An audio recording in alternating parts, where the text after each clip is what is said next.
अन्याय कहीं भी हो, वो हर जगह न्याय के लिए एक खतरा है। मार्टिन लूथर किंग जूनियर के इन दमदार शब्दों के साथ आज की हमारी चर्चा शुरू करते हैं। आज हम द हिंदू में छपे एक आर्टिकल के आधार पर भारतीय इतिहास की एक ऐसी घटना की गहराई से समझेंगे जिसने हमारे संवैधानिक अधिकारों की नींव रखी।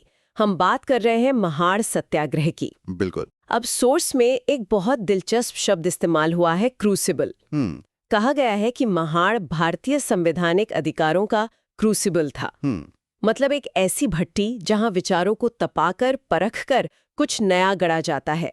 आज हम यही समझेंगे कि कैसे एक तालाब से पानी पीने की लड़ाई ने हमारे संविधान की आत्मा को गढ़ा। और ये विषय यूपीएससी के उम्मीदवारों के लिए तो खास तौर पर जरूरी है। इसमें प्रीलिम्स के फैक्ट्स भी हैं और मेंस के लिए गहरा विश्लेषण भी। सही बात है। तो चलिए पहले उस दौर के महाड़ को समझते हैं। आजादी से पहले का बॉम्बे प्रांत। महाड़ एक छोटा सा कस्बा था। व्यापार का केंद्र तो था, लेकिन जातिगत भेदभाव में बुरी तरह जकड़ा हुआ था। हाँ, मतलब दलित समुदाय के साथ, जिन्हें उस समय अछूत कहा जाता था, तिरस्कार का व्यवहार रोज की बात थी। और इस भेदभाव का सबसे बड़ा प्रतीक था वहां का चावदार तालाब, एक सार्वजनिक तालाब जिसका पानी सबके लिए था सिवाय दलितों के। उन्हें उसे छूने तक की इजाजत नहीं थी। सोचिए जरा। देखिए, यहाँ ये समझना बहुत जरूरी है कि अस्पृश्यता सिर्फ एक सामाजिक बुराई नहीं थी। ये कोई व्यक्तिगत पूर्वाग्रह नहीं था। तो फिर क्या था? यह एक पूरी व्यवस्था थी, एक सिस्टम। सामाजिक बहिष्कार का एक ऐसा सोचा समझा तंत्र जो जाति व्यवस्था के ऊंच नीच के ढांचे को मजबूत करता था। तो किसी को सार्वजनिक तालाब से पानी पीने से रोकना, ये सिर्फ उसकी प्यास का सवाल नहीं था। यह उसके इंसान होने के दर्जे, उसकी मानवीय गरिमा से इनकार करना था। तो जब समाज में इतना गहरा भेदभाव था, तो इसके खिलाफ आवाज कैसे उठी? क्या ये सब अचानक हुआ? नहीं, अचानक बिल्कुल नहीं। इसकी जमीन काफी पहले से तैयार हो रही थी। इसकी कानूनी नींव तो अगस्त 1923 में ही रख दी गई थी। 1923 में? कैसे? बॉम्बे लेजिस्लेटिव काउंसिल ने एस के बोले नाम के एक समाज सुधारक थे। उन्होंने एक प्रस्ताव पेश किया। अच्छा, और क्या था उस प्रस्ताव में? प्रस्ताव में साफ साफ लिखा था कि अछूत वर्गों को उन सभी सार्वजनिक जगहों का इस्तेमाल करने की पूरी अनुमति दी जाए जो सरकारी पैसों से बने हैं। जैसे कुएं, तालाब, धर्मशालाएं, स्कूल, अदालतें, मतलब हर वो जगह जो पब्लिक फंड से चलती हो। कानूनी तौर पर यह एक बहुत बड़ा कदम था। पर मुझे एक बात समझ नहीं आई, अगर 1923 में काउंसिल ने ये प्रस्ताव पास कर दिया था, तो फिर उसे लागू क्यों नहीं किया जा रहा था? बहुत अच्छा सवाल है। यहीं पर कानून और सामाजिक हकीकत का टकराव दिखता है। मतलब? कानून तो बन गया, लेकिन उसे जमीन पर लागू कौन करेगा? वही मशीनरी, वही समाज जो जातिवादी मानसिकता से ग्रस्त था। स्थानीय नगरपालिका ने इसे लागू करने में कोई दिलचस्पी नहीं दिखाई। तो एक तरफ कागज पर अधिकार था, लेकिन असलियत में कुछ नहीं बदला। बिल्कुल, समाज उस कानून को मानने को तैयार ही नहीं था। तो आप कह रही हैं कि बोले का प्रस्ताव सिर्फ एक कानूनी दस्तावेज नहीं था, उसने लोगों को हिम्मत दी। हाँ, उसने एक चिंगारी का काम किया। महाड़ के पास के इलाकों जैसे गोरेगांव और दासगांव में हलचल शुरू हो गई। अच्छा। 1926 में गोरेगांव में चंभार जाति के एक नेता थे, रामचंद्र चांदोलकर। उन्होंने हिम्मत दिखाते हुए एक सार्वजनिक जलाशय में छलांग लगा दी। और फिर? नतीजा ये हुआ कि ऊंची जातियों के लोगों ने दलितों पर हमले कर दिए। वहीं दासगांव में महार समाज सेवा संघ के सदस्यों ने स्थानीय झील और कुओं से पानी पिया। तो माहौल में एक तनाव बन चुका था। और इसी तनाव भरे माहौल में डॉक्टर आम्बेडकर की एंट्री होती है। हाँ, कम्युनिस्ट नेता आर.बी. मोरे के संस्मरणों से पता चलता है कि ये पूरा इलाका डॉक्टर आम्बेडकर के समानता के संघर्ष का समर्थन करने के लिए, क्या कहते, एक तरह से तैयार था। ये गोपाल बाबा वालंगर और संभाजी गायकवाड़ जैसे शुरुआती दलित कार्यकर्ताओं की जन्मभूमि भी थी। डॉक्टर आम्बेडकर एक मंझे हुए रणनीतिकार थे। उन्होंने इस माहौल को समझा और भारत के पहले मानवाधिकार आंदोलनों में से एक के लिए महाड़ को चुना। और यहीं से कहानी उस मोड़ पे आती है जिसे हम पहला महाड़ सत्याग्रह कहते हैं। 19-20 मार्च 1927। जी। डॉक्टर आम्बेडकर और उनके हजारों अनुयायी महाड़ में इकट्ठा हुए। उनका मकसद साफ था, बोले प्रस्ताव के तहत अपने पानी के अधिकार को हकीकत में बदलना। बिल्कुल। उस दृश्य की कल्पना करना भी मुश्किल है। सोर्स बताता है कि लोग दूर दूर से आए थे, अपने मामूली से सामान के साथ, कई तो भूखे पेट थे और आत्मरक्षा के लिए हाथों में लाठियां थीं। हाँ, और वहां पहुंचकर जो हुआ वो इस पूरी लड़ाई की विडंबना को दिखाता है। हुआ ये कि स्थानीय ऊंची जाति के लोगों ने सत्याग्रहियों को पीने का पानी देने से भी मना कर दिया।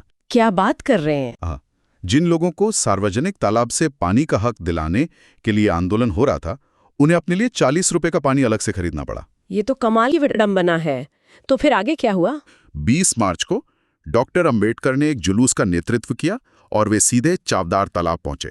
उन्होंने पहले खुद तालाब से पानी पिया और फिर उनके पीछे हजारों लोगों ने उस पानी को पिया और छुआ। वो एक ऐतिहासिक पल रहा होगा। यकीनन, ये सिर्फ पानी पीना नहीं था, ये सदियों पुरानी एक अपमानजनक परंपरा को तोड़ना था। और इसका असर क्या हुआ? समाज ने इसे स्वीकार कर लिया? बिल्कुल नहीं। जैसे ही सत्याग्रही वहां से हटे, ऊंची जातियों में हड़कंप मच गया। उन्होंने अफवाह फैलाई कि दलित अब विठोबा मंदिर में भी घुसने वाले हैं। अच्छा। इसके बाद दलितों पर हमले हुए। और जो बात इस मानसिकता को सबसे ज्यादा उजागर करती है, वो ये थी कि उन्होंने तालाब का शुद्धिकरण किया। शुद्धिकरण मतलब? गाय के गोबर और गोमूत्र से भरे 108 घड़े तालाब में डाले गए, ये कहने के लिए कि तालाब अब पवित्र हो गया है। जरा इस मानसिकता को समझिए। इंसानों के छूने से पानी अपवित्र हो गया, लेकिन जानवरों के पीने से नहीं होता था। यही तो लड़ाई की जड़ थी। ये लड़ाई पानी की थी ही नहीं, ये लड़ाई इंसान को इंसान का दर्जा दिलाने की थी। इस शुद्धिकरण ने साफ कर दिया कि यह लड़ाई सिर्फ एक नागरिक अधिकार की नहीं है, ये एक गहरी वैचारिक और धार्मिक लड़ाई है। बिल्कुल। तो पहले सत्याग्रह के बाद ये साफ हो गया था कि ये लड़ाई अब मानसिकता की है। इस वैचारिक लड़ाई को डॉक्टर अंबेडकर आगे कैसे ले गए? डॉक्टर अंबेडकर समझ गए थे कि अब लड़ाई को और बड़े स्तर पर ले जाना होगा। उन्होंने दूसरा महाड़ सम्मेलन 25 और 26 दिसंबर 1927 को करने की घोषणा की। इस बीच उन्होंने कई रणनीतिक कदम उठाए। उन्होंने बहिष्कृत भारत नाम से अपना एक पाक्षिक प्रकाशन शुरू किया, जिसमें वे लोकतांत्रिक आदर्शों और मानवाधिकारों पर लिखते थे। और उन्होंने दलितों की सुरक्षा के लिए भी कुछ किया था, है ना? हाँ, उन्होंने समता सैनिक दल जैसा एक स्वयंसेवी संगठन भी बनाया। लेकिन इस बार ऊंची जातियों के लोग भी तैयार थे। हाँ, उन्होंने कानूनी दांव-पेच का सहारा लिया। उन्होंने अदालत में केस दायर कर दिया कि चावदार तालाब असल में निजी संपत्ति है, सार्वजनिक नहीं। और अदालत ने एक अंतरिम आदेश जारी कर दिया, जिसने दलितों को तालाब तक पहुंचने से रोक दिया। अब स्थिति बदल गई थी। डॉक्टर अंबेडकर कानून का सम्मान करते थे। उन्होंने फैसला किया कि वे अदालत के आदेश को नहीं तोड़ेंगे। तो क्या दूसरा सत्याग्रह हुआ ही नहीं? सत्याग्रह हुआ, लेकिन उसका रूप बदल गया, क्योंकि अब पानी का मुद्दा तो अदालत में था। तो डॉक्टर अंबेडकर ने लड़ाई को एक नए और कहीं ज्यादा गहरे स्तर पर ले जाने का फैसला किया। कैसे? 25 दिसंबर 1927 को सम्मेलन में गंगाधर सहस्त्रबुद्धे नाम के एक ब्राह्मण सहयोगी ने एक प्रस्ताव पेश किया, और उस प्रस्ताव के बाद जो हुआ उसने भारतीय सामाजिक इतिहास की धारा ही बदल दी। आप मनुस्मृति दहन की बात कर रही हैं? जी हाँ, डॉक्टर अंबेडकर और उनके सहयोगियों ने सार्वजनिक रूप से मनुस्मृति को जला दिया।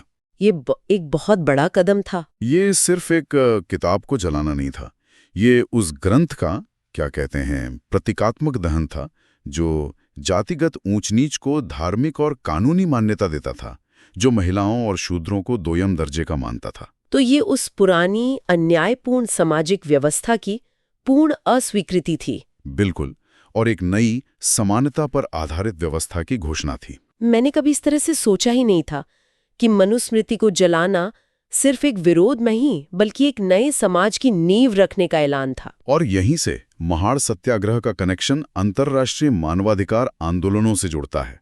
डॉक्टर अंबेडकर ने खुद महाड़ सत्याग्रह को फ्रांसीसी क्रांति के स्वतंत्रता, समानता और बंधुत्व के आदर्शों से जोड़ा था। लेकिन सोर्स ये भी बताता है कि वे सिर्फ फ्रांसीसी क्रांति की नकल नहीं कर रहे थे, बल्कि उसकी कमियों को भी समझ रहे थे। यही तो डॉक्टर अंबेडकर की दूरदर्शिता थी। वे जानते थे कि फ्रांसीसी क्रांति के अधिकारों की घोषणा में महिलाओं को शामिल नहीं किया गया था। उस समय की नारीवादी विचारक मैरी वोल्स्टनक्राफ्ट ने भी इस पर सवाल उठाया था। डॉक्टर अंबेडकर ने इस समझ को भारत के संदर्भ में लागू किया। उनकी जाति की समझ में 1916 से ही एक लैंगिक दृष्टिकोण शामिल था। ये बहुत दिलचस्प है कि डॉक्टर अंबेडकर ने महिलाओं के अधिकारों को इस आंदोलन के केंद्र में रखा। उस समय के हिसाब से ये कितना क्रांतिकारी था? असाधारण रूप से क्रांतिकारी। उस दौर में ज्यादातर राष्ट्रवादी आंदोलन महिलाओं को घर की चारदीवारी में रखने की बात करते थे। अच्छा। लेकिन दूसरे महाड़ सम्मेलन में डॉक्टर अंबेडकर ने विशेष रूप से महिलाओं के एक बड़े समूह को संबोधित किया। उन्होंने मानवाधिकारों को सीधे सीधे लैंगिक समानता से जोड़ा। मनुस्मृति में महिलाओं के बारे में क्या कहा गया था? सोर्स बताता है कि मनुस्मृति महिलाओं को शूद्रों के समान ही मानती थी, उन्हें किसी भी तरह की स्वतंत्रता का अधिकार नहीं देती थी। तो मनुस्मृति को जलाकर और महिलाओं को सीधे संबोधित करके डॉक्टर अंबेडकर मानवाधिकारों की एक ऐसी नई परिभाषा गढ़ रहे थे जो सिर्फ जाति तक सीमित नहीं थी, बल्कि जिसमें लैंगिक न्याय भी शामिल था। बिल्कुल। तो इस सब का असल मतलब क्या है? क्या हम ये कह सकते हैं कि डॉक्टर अंबेडकर एक लैंगिक राष्ट्र की एक नई अवधारणा पेश कर रहे थे? हाँ, आप कह सकती हैं।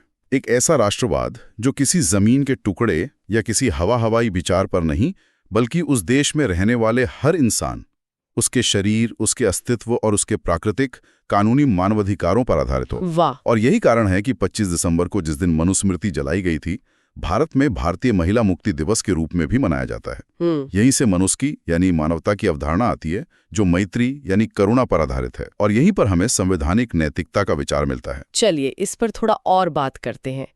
ये संवैधानिक नैतिकता या कॉन्स्टिट्यूशनल मोरालिटी, ये है क्या?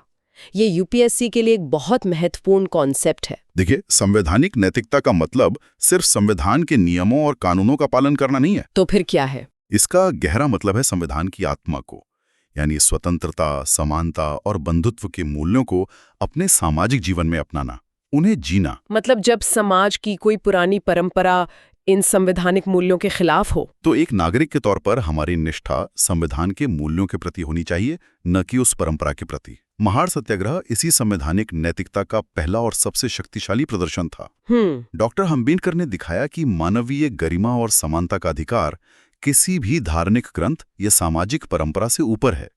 तो महाड़ सत्याग्रह से सीखी गई यही नैतिकता भारतीय संविधान की संवैधानिक नैतिकता का आधार बनी। जी हाँ, जब आप संविधान का अनुच्छेद 17 पढ़ते हैं जो अस्पृश्यता को समाप्त करता है, या अनुच्छेद 15 जो धर्म, जाति, लिंग के आधार पर भेदभाव को रोकता है, तो आपको उसमें महाड़ की गूंज सुनाई देगी। अच्छा, यह सिद्धांत कि मौलिक अधिकार किसी भी सामाजिक या धार्मिक संहिता से ऊपर हैं, यही संवैधानिक नैतिकता का मूल है, और इसे महाड़ में स्थापित किया गया था। तो हमने देखा कि कैसे पानी के अधिकार का एक संघर्ष एक ऐसे क्रांतिकारी आंदोलन में बदल गया जिसने न केवल एक तालाब के दरवाजे खोले, बल्कि हमारे संविधान की नैतिकता के दरवाजे भी खोल दिए, और उसकी दार्शनिक नींव रखी, जिसमें लैंगिक समानता एक बहुत ही जरूरी हिस्सा थी। महाड़ सत्याग्रह की विरासत यही है कि ये सिर्फ एक तालाब के बारे में नहीं था। बिल्कुल, ये सिद्धांत को स्थापित करने के बारे में था कि मानवाधिकार सार्वभौमिक हैं, उन्हें किसी भी सामाजिक या धार्मिक संहिता के नाम पर छीना नहीं जा सकता। ये विरासत आज भी हमारे गणतंत्र की नींव में जिंदा है। द हिंदू में प्रकाशित इस विषय पर हमारी ये गहरी चर्चा यूपीएससी की तैयारी और सामान्य जानकारी दोनों के लिए बेहद जरूरी है। अगर आपको ये विश्लेषण उपयोगी लगा तो इसे लाइक और सब्सक्राइब करना ना भूलें। और आपकी कोई सवाल या विचार हो तो कमेंट्स में जरूर बताएं। जाते जाते एक सवाल छोड़कर जा रही हूं जिस पर सोचिएगा जरूर। महाड़ सत्याग्रह ने हमें सिखाया कि अधिकार केवल कानूनी दस्तावेजों में नहीं, बल्कि लोगों के रोजमर्रा के जीवन और सम्मान में बसते हैं। आज के संदर्भ में वे कौन से चावदार तालाब हैं जिन तक समाज के कुछ वर्गों की पहुंच अभी भी सीमित है और जिनके लिए आज भी संघर्ष की आवश्यकता है।